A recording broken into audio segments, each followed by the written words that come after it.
Okay. So we know the curse, and we're going to go into Genesis 4. We know the curse. And unto Adam also his wife did the Lord God make clothes of skin and clothe them.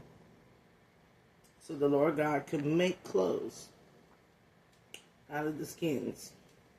And the Lord God said, Behold, man is become as one of us, to know good and evil.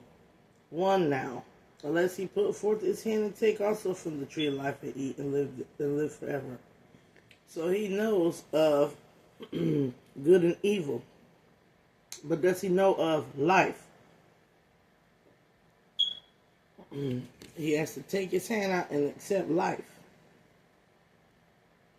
But therefore the Lord God sent him forth from the Garden of Eden to till the ground from whence he was taken.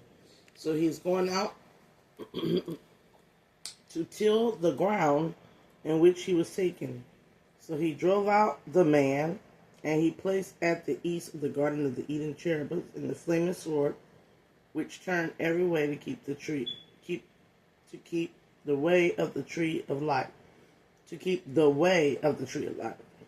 So he drove out the man. Now when he's saying man, and I made clothes for man, he's saying male and female. This is what I really want y'all to understand right here. He's saying male and female. When he's referring to Adam, he refers to Adam. When he refers to Adam's female, he refers to Adam's female as woman or wife. Adam refers to her as Eve or woman. And Adam knew Eve, his wife, and she conceived. Now, what do they mean, knew Eve? Well, this means when I read knew, they went upon and knew that from that forth that sex. To know somebody as a wife is sex. Sex is marriage. Now, and bare Cain and said, I have gotten a man from the Lord. Now, Cain was a man from the Lord, male and female. And she again bare his brother Abel, and Abel was a keeper of the sheep, but Cain was the tiller of the ground. Now, when they say, where did Cain and Abel have wife and children? If they were born of man, they were born of duality. And they were born of a duality of male and female nature. And in the process of time, it came to pass that Cain brought of the fruit of the ground an offering unto the Lord. Now, the Lord outside of the garden is Adam. The Lord outside of the garden, apart from the Lord God, the Lord is Adam. Therefore, who brought the offering of fruit? Who did they bring? Who did Cain bring the fruit offering? He brought it to Adam. And Abel, he brought the first of the first and there was slots of the fat thereof. And the Lord had respect unto Abel and to his offering. But unto Cain, to his offering, he had not respect. And Cain felt very wroth, and in his countenance fell. Why did why did Adam feel wroth? Because Cain, in the likeness of his mother, emotional, desireful, and also fruitful, brought the father the same thing that got him kicked out the garden. It said the curse is that he would hate her seed and she would hate his seed. I will put enmity between thee and the woman, and between thy seed and her seed.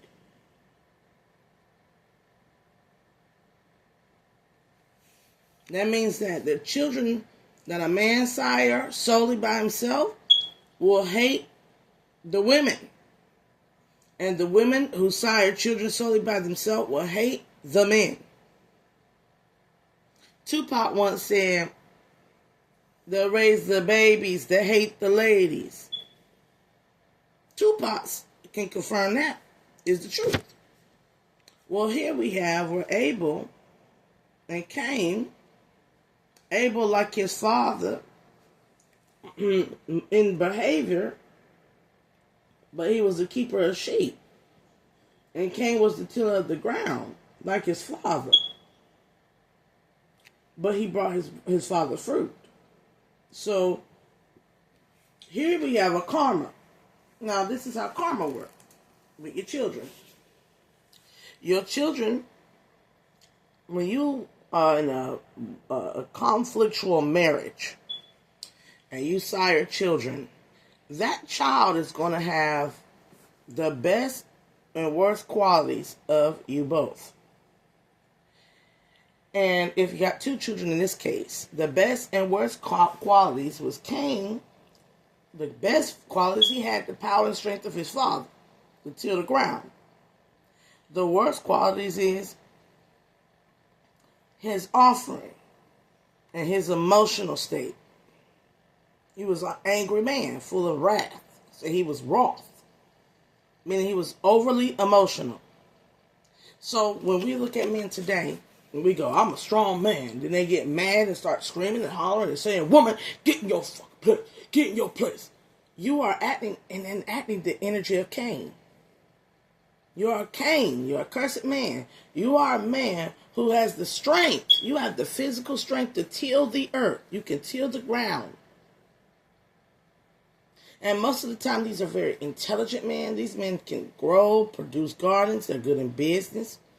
They have physical strength to do so, right? But their emotional state is extremely full of rage. So they have the rage of their father. They have the emotional output of that rage as their mother. They have the physical nature of their father. But they have the growth or the fertility power within them of their mother. And anything that reminded Adam of the mother was naturally going to do what? Going to piss him off. Whereas Abel was more of the keeper of the sheep. Meaning, he had the docile nature, the feminine nature of being subtle and soft-spoken unto animals. He had his mother's nature of being able to care and treat for kids. He had his father's underlying nature to be able to lead and to run sheep. But he had his mother's physicality. He wasn't strong, nor was he able to be of wrath. He wasn't overly emotional. He had the emotions of Cain Adam when Adam had woman inside of him and wasn't apart from woman. He was calm and centered because he had all his halves to his whole. So when a man is taking care, a man who can take care of life is one who grasps to the tree of life. To understand life, you got to rear and raise it. And when a man rear and raise children, he's most of these men that are very good with children, they're very good with the elderly, they're very good with women. Very good. two different types of work here. And one requires a man to be nursing. But we live in a society today where men think animals aren't supposed to be treated like precious children of the earth. So we live in a world today where animals are abused in high numbers. They're sexualized in some cases. You see the duality? Soft, simple, robust, able, with feminine qualities to him, is viewed as something that you can murder, kill, hurt, harm, and emasculate as a man to a man dynamic, and to a woman dynamic. Y'all see young men just being calm, centered, controlled, sweet, loving, kind, nurturing, and women will sit there and go, he got some sugar in him. Men will sit here and go, toughen up, be a man. You understand? Where both men and women, as I used to say, toxic femininity is toxic masculinity. Because when a feminine goes into a toxic mode, she tends to go into a masculine nature of rage. When a man is in a toxic masculinity, he enacts rage. So we are here outside of the first in the garden, and the first sin you have, we talked about the sins of shame, the sins of sorrow. We're talking about now the sins of jealousy and rage.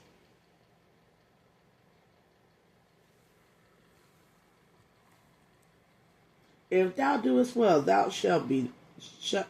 If thou doest well, shalt thou not be accepted?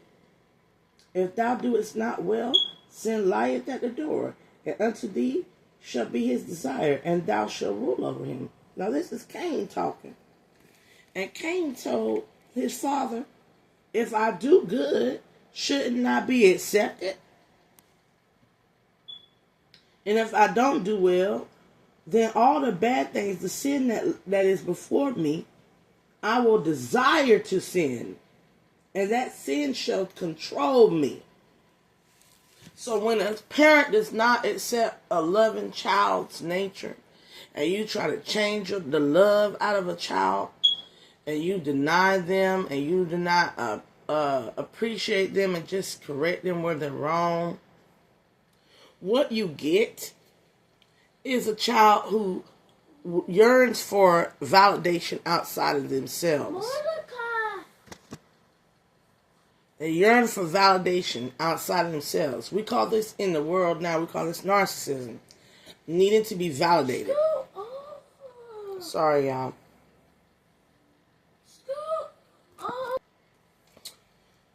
The child that is neglected for their accolades will feel abandoned, and they will feel like to rebel to you is to get back at you, is to sin.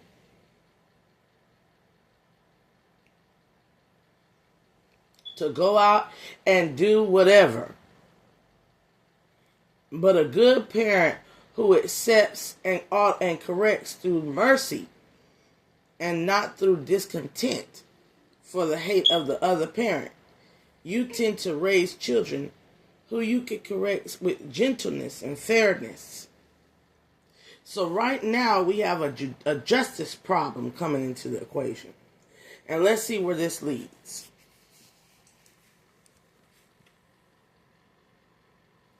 And the Lord, Adam, said unto Cain, and Cain talked with Abel his brother, and it came to pass, when they were in the field, that Cain rose up against Abel his brother and slew him. So, it said he came up against Abel, and they were in the field. Why it tell you it was in the field? Because who was the tiller of the ground? Cain was. So, Cain was out bending down with a tool in his hand, and he was tilling the ground, and Abel stood above him. He rose up and killed his brother.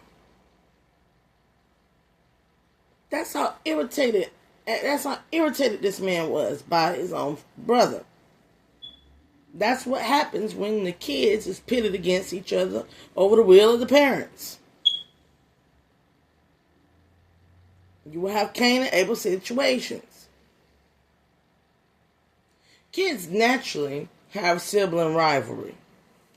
They're naturally gonna go at each other's heads but it'll never get out of control unless the parent plays favorites.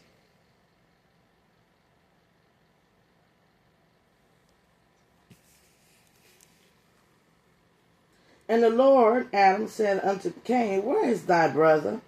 And he said, I know not. Am I my brother's keeper? And he said, what hast thou done? Questioning. And the voice of his brother's blood crieth unto me from the ground.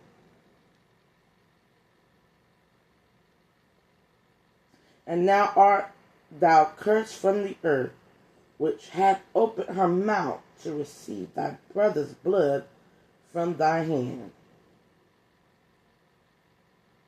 When thou tillest the ground, it shall not henceforth yield unto thee her strength.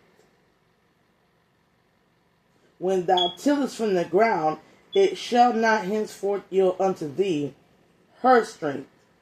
A fugitive and a vagabond shalt thou be in the earth. The earth, her, will not yield strength unto the man. That means you can't touch the ground no more, man, and think you're going to get something. Ain't no more tilling the ground for you. You took my body that was made into flesh and form and birthed children upon the earth, and you slew that which was made of flesh and form, and the blood. And I had to drink my own blood. Think about it like this. I'm earth, and I take my pinky and I forge another being of me. And that being takes the nail and takes and splits itself into two pinkies. And then those two pinkies go and take the nail off, and they make two more pinkies. And then one of those pinkies is cut down and given back to that which created the pinky and put in my mouth. I'm eating myself. You made me a cannibal. When we kill as human beings, the blood drinks of that earth. We make the earth a cannibal.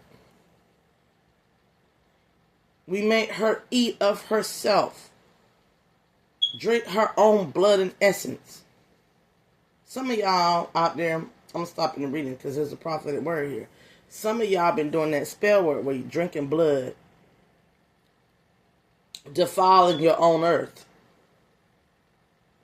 So when you go out here and do these rituals and cut chickens and cut things and cut yourself, you're defiling your earth. You are defiling your earth. And when you pour it onto the ground or drink it or put it into a spell word and then throw it out, defiling the earth. This is also speaking that blood rituals. The earth does not want your blood sacrifices. Why? If the earth accepted, if the cosmic scheme accepted your blood sacrifice and offering, that means that you are dealing with a archon, a worm. When your blood offerings are accepted, I'm going to tell you, you're not dealing with God. You're not dealing with the elements. You're dealing with a worm. The only thing that is going to partake and eat of trash and blood and bone is a worm, baby. You think you sacrificing to a God because you cut a chicken or you cut your hand or something like that, or you doing something with blood? You're not. You're feeding some worms of the earth, which is causing more parasite, more worms, more demonic entities to manifest. But when you are eating, and then you're asking the earth, this is the bad thing, you're asking her, good and gracious Mother Earth, her, as the Bible recognized the earth as her. You're asking her to eat dead flesh, dead bodies. You're asking her to consume living blood. His blood crieth out. His blood is pouring out of him. His life is going into the soil. And she has to drink something that's alive. You done made her a vampire. Yes, there are things of the earth that eat of the dead. When they go in the ground, it's already dead. There ain't no life in it. The blood is not living. So y'all going out there digging up the grave, y'all are blaspheming against her too. Doing that graveyard spell work. Y'all go out there and dig up the grave. You digging up something that was supposed to be recycled back into the earth. It is lifeless. It has no life in it. It's like a dead skin cell. It needs to be cleansed, purified, and go through the processes of what skin cells go through, which is becoming the soil and then evaporating and becoming all that and mixing with the elements. You're not supposed to be in the graveyard defiling the earth, pulling the dead from it. But you're not supposed to send nobody to the graveyard either. Defiling the earth by putting the living in it.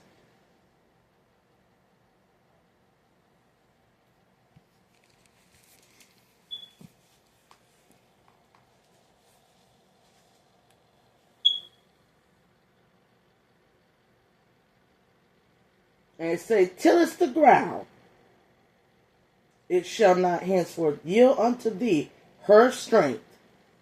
A fugitive and a vagabond thou shalt be in the earth. Your body, your ways of what you do with your life shall not be accepted by Mother Earth. Mother Earth will not recognize you. You're a man full of anger, full of wanting to oppress. You murder. You rise up against your brothers and sisters to subdue them because you want accolades. Exhibiting narcissistic tendencies will always get you rejected by Mother Earth herself. Now you cannot in tune with nature.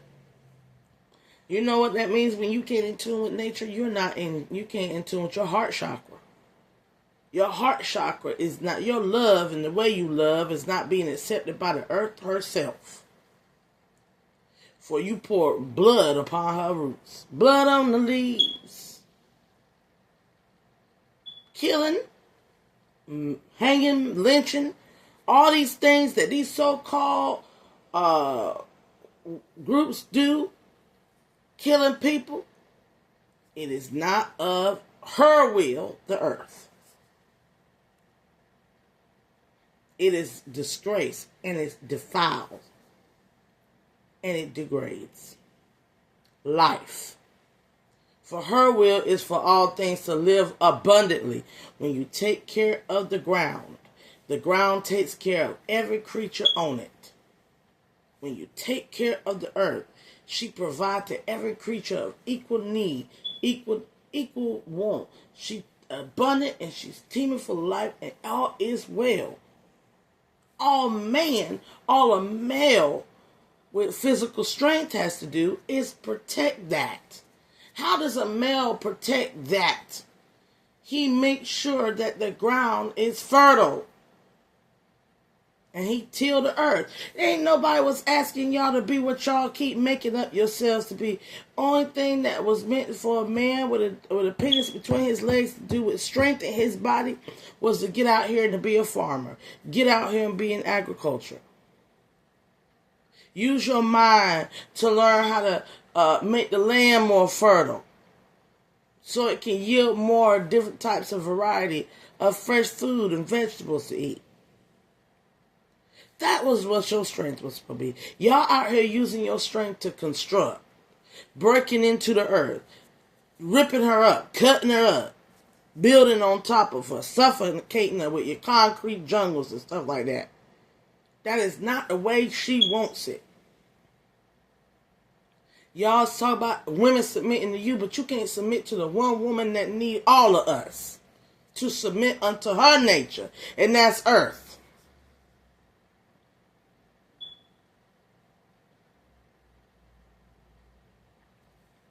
And to the soft man that till that ground the sheep, we say nothing, for Lord bless it. But when he slew Cain and Abel, he slew one of the Parthogenesis. And Cain and Abel were man, and man was male and female. And everybody wondered where their wives was.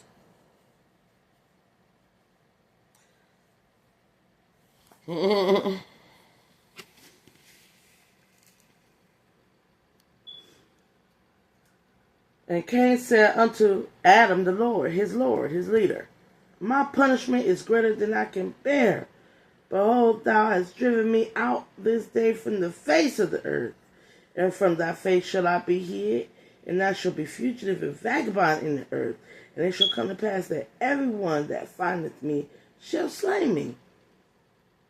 Now he's talking about what's going to happen to him, being that he can no longer be accepted by the earth itself, that everything will become hostile to him. Nature will become hostile to him. He will stand out in nature. He will stand out to the bear. He will stand out to the boar. He will stand out to the lion. Everything in nature will become hostile to him because he's a killer. And y'all go, well, no. When you go walk around here and you're so hateful and bitter and angry and out of control with your emotions, everything, including a dog, a cat, a baby, and a person with intuition, is going to red flag you. You're going to be scary. So when a black man puts his measurement on how much he can beat down or take over or shoot up, and then get mad, dressing like a gangster, walk around, I'm a gangster. And then wonder why you go anywhere and somebody grab their purse or look at you sideways or don't want you working the establishment, you brought it on yourself, should. If you act in anger all the time, if you act in discontent all the time, if you act in entitlement all the time, you're supposed to serve me and submit unto me. Well, guess what you're going to get? When people see you walking, they're going to walk the other way. When an animal see you, it's going to feel threatened. When a child see you, if a child got some sense, it's going to feel threatened. Because you're hostile. And if you like to kill living flesh and pour it upon the soul, you're hostile. You're murderous. Your intentions that come from you have a potential to harm something outside of you. People are going to leave you alone. When these men talk, you can tell. When some of these men talk and some of these women be talking, you can tell if they could, they'll beat somebody. They'll whip somebody. They'll chain somebody and put them on an auction block and be a slave master. You can tell by how they talk, the alpha male complex. All that sound like is, if I had it my way, these women would be locked up in a storage house somewhere. And when I want them and I want them to do, I go in and let them, tell them get pimps and the pimp culture. That's what it sound like. Pimp culture sound like I beat this, I slap a beat. You know how pimps slip that. I slap this bitch type of shit. Y'all all sound like that. Get this bitch in line.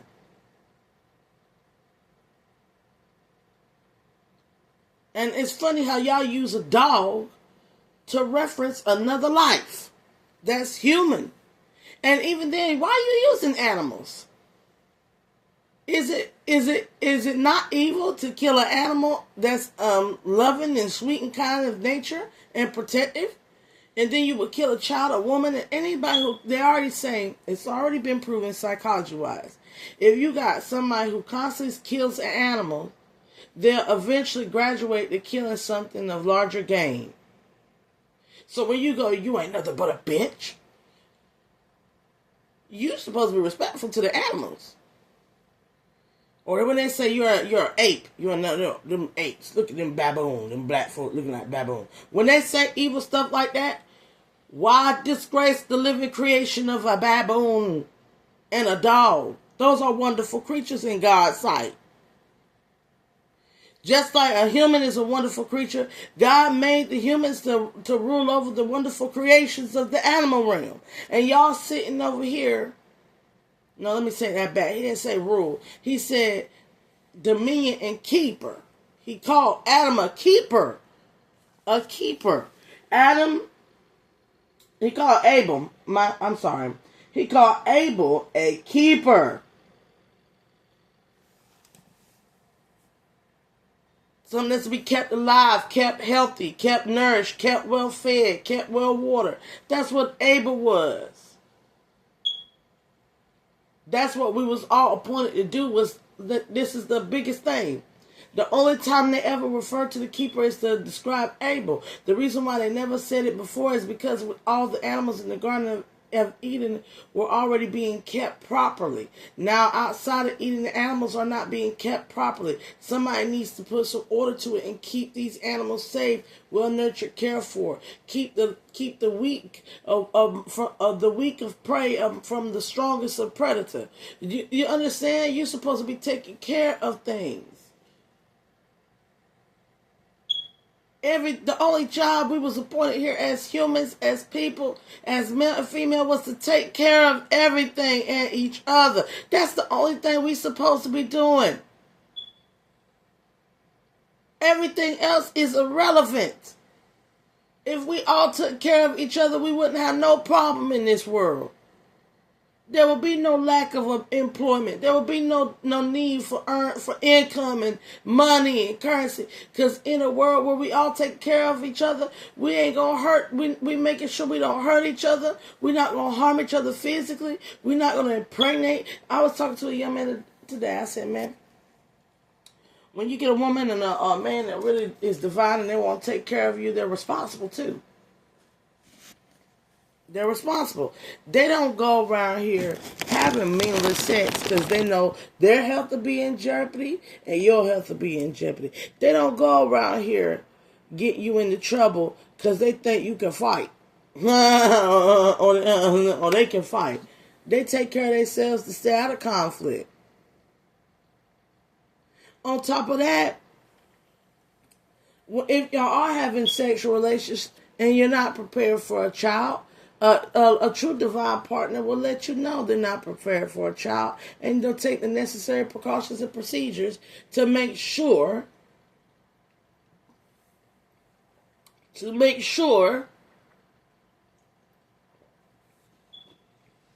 that you do not have children before both of you are consensually ready to. Because children have to be taken care of. And right now you're learning to take care of each other. And that's really the emphasis of the beginning of the relationship. It's not to go unto and know each other right now. Y'all so quick to want to go on each other and know each other. As I say, sex is marriage. That look at these children ain't being taken care of.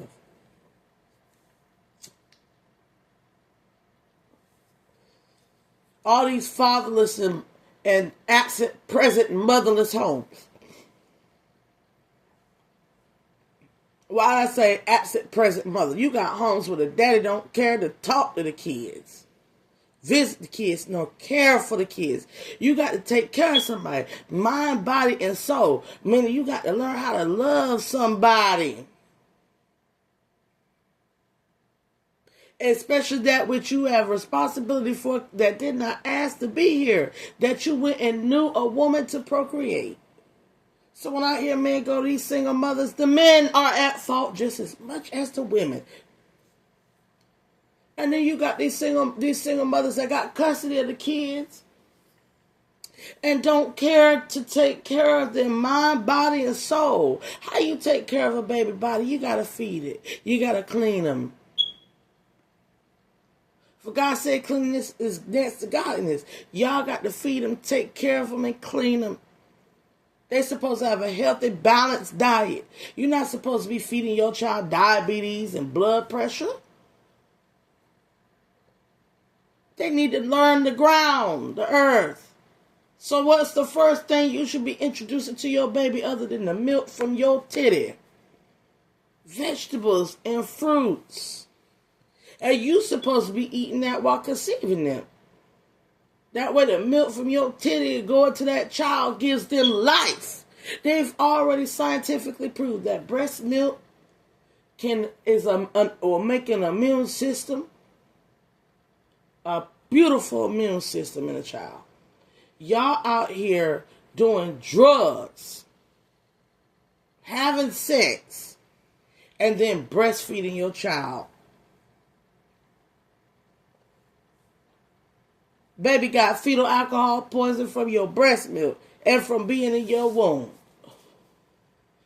Baby, and the men go, well, yep, you too. What you think that chemical doing to your seed? Y'all talk about heirloom seeds and how the seeds and the GMO seeds will fuck up the ground. What you think your seed and your ball sack will do to that woman in her womb? If you sitting there unhealthy, imbalanced, and putting pollutants in your body, you passing on a genetic curse into her womb, and then she's doing it like you, adding to the curse. That's why these children got such a hard time. Some of y'all, Kendrick Lamar said, y'all ADHD, generation of ADHD. We all crack babies.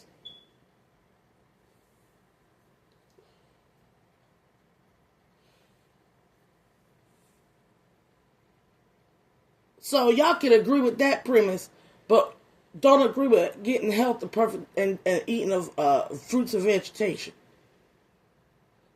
Y'all can point the blame at each other and don't see how God sit here and look back at you like you're both at fault for creating a degraded society. You got too much hate in you. You're out of control with your emotions. You don't want to self-manage. You want to regulate. You want to self-regulate. You want to get out here, point the finger. And then not only do you want to get out here and point the finger, you want to make somebody submit to you. Like you, God. Are you Lord thy God? No, you might be the Lord. The Lord is the earthly master. As I have said previously before in videos, earthly master. You go out there and master that ground and that earth before you come and try to master a woman. Go out there and plant some life and put it back into her before you go out here and try to sleep with a woman. Same with you women. Go out here and touch that ground, touch that earth. When they say go out here and touch that earth, that's the greatest piece of wisdom somebody could tell you. Go out there and get to know her first.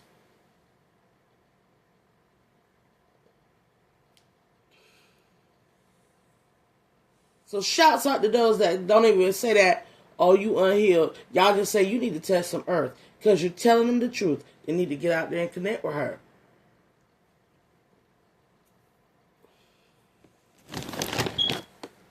Let us continue reading because we got to get the... It's so many lessons before you even get to 5, ain't it? So many lessons.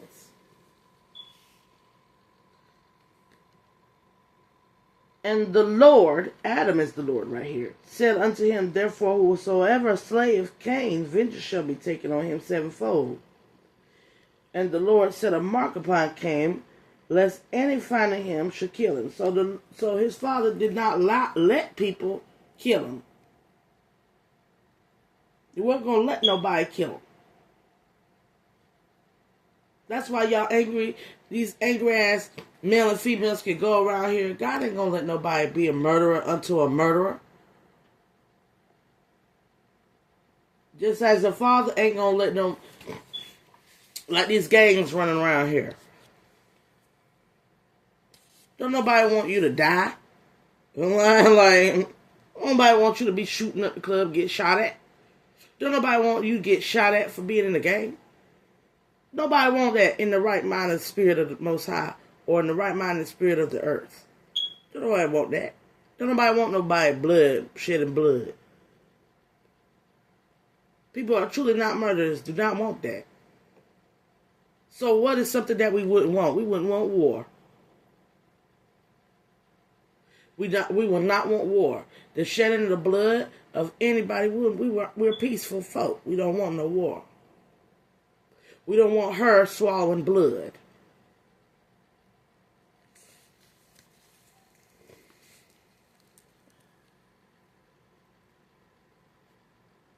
And Cain went from the presence of the Lord. The presence of the Lord, because his father has a presence, and he's the Lord right now.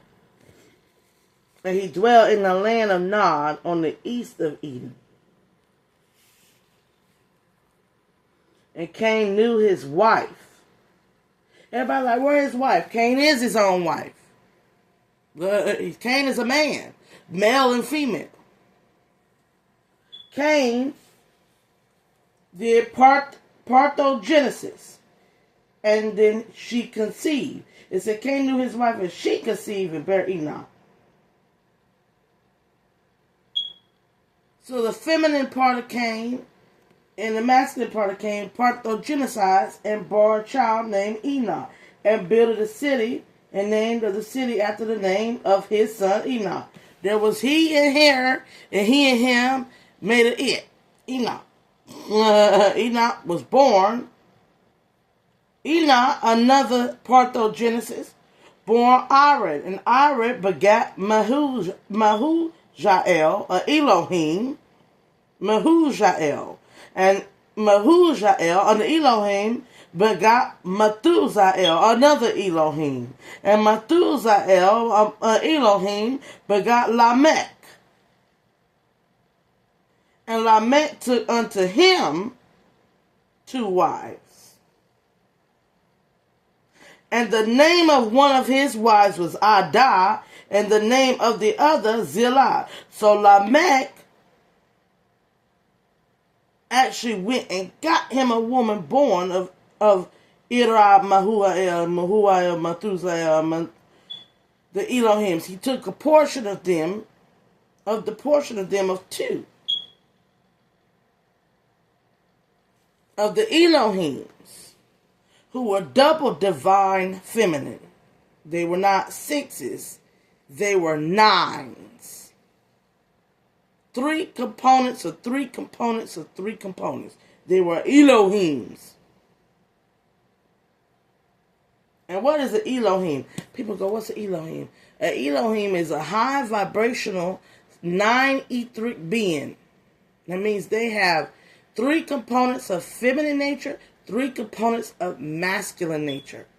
They are male and female times 3 in well-balanced harmony. And he took of the 3, he took 2 out of the 1.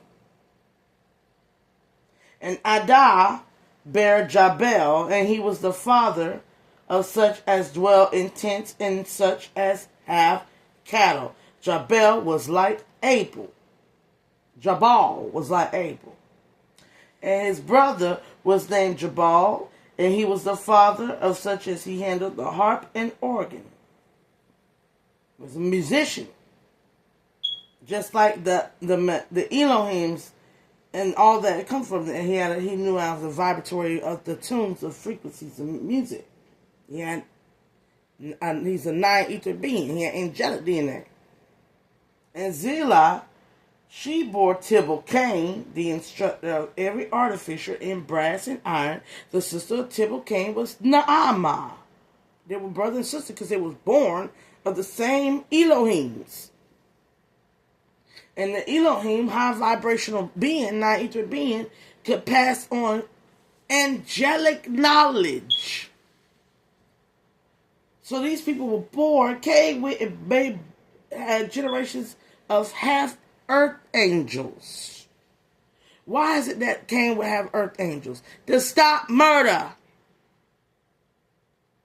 That's why y'all got parents, earth angels be having parents that are horrible sometimes. We come in. That's why, let me take it back. We'll have grandparents that did horrible shit. And then the next generation will be so high vibrational that it stops that horrible, and then the next generation comes in to break all generational curses. And y'all call us earth angels, but we come from divine parents most of the time, or we at least have one divine parent, and that divine parent comes from a broken home, and they knew better, they knew greater, they were geniuses. And geniuses mean angelic. As a word, it does. The etymology of genii, the genies, the wish givers. They're not jinns, they're genies. Like in this case. And Lamech said unto his wives, Adah and Zillah, hear my voice, ye wives of Lamech, hearken unto my speech, for I have slain a man to my wounding, and a young man to my hurt. If Cain shall be avenged sevenfold, truly Lamech 70 and did sevenfold. So he killed a man to his wounding and a young man to his hurt. And he had he killed the masculinity out of a divine being.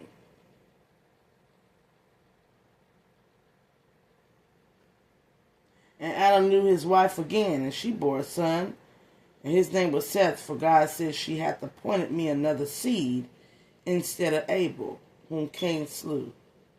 And to Seth, to him, also there was born a son. To Seth, to him, Seth, another son, a man, male, female, unto himself bore another son, and called him Enos. And then began man, these male females, they call upon the name of the Lord. Adam. So this Parthogenesis had its way. You gotta just understand what that will be. How a man will feel he killed the manhood in a male female by having babies with it. But he spoke a curse upon himself. Nothing came in and cursed Lamech. Lamech just was feeling that way. He feel like he slain a young man to my wounding and a young man to my hurt. He slain a man to his feelings of hurt and to his feelings of being wounded. He bore children with the divine being out of hurt and feeling wounded. To her, and he knows, he's very well aware of himself, that he really tried to make a divine being submit to his will. And he says, I'm certainly going to be cursed for trying to make this divine being, this Parthogenesis being, this non-etheric being submit unto my will and bear my children.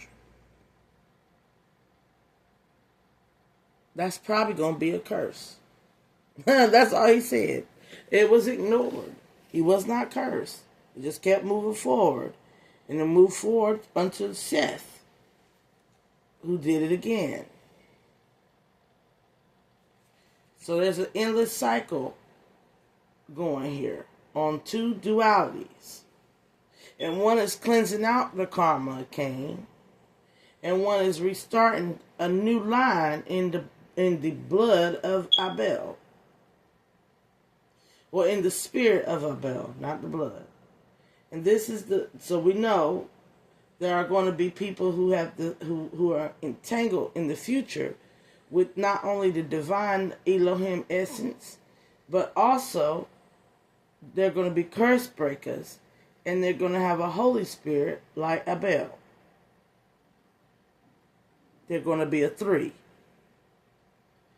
And this completes the chapter 4 of Genesis, which is actually about Parthogenesis.